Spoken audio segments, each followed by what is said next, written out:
Hello and welcome back to our channel. So today in this video we are going to discuss about how you can simply view saved chats in character.ai app. So without further ado, let's get straight into the video. So first and foremost, all you need to do is open up your character AI app. Once you tap it open, it will take a few seconds to boot itself up.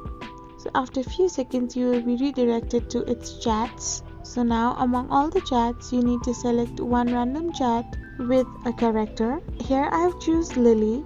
So now I'm tapping on its icon. Now after selecting view saved chats, I can view chats which are saved that I did with Lily. So randomly you can select another character and do the same process to view the saved chats with that particular character. So this is how you view chats in character.ai. I hope you found this video helpful, so don't forget to hit that subscribe button and do give us a thumbs up. Thank you for watching.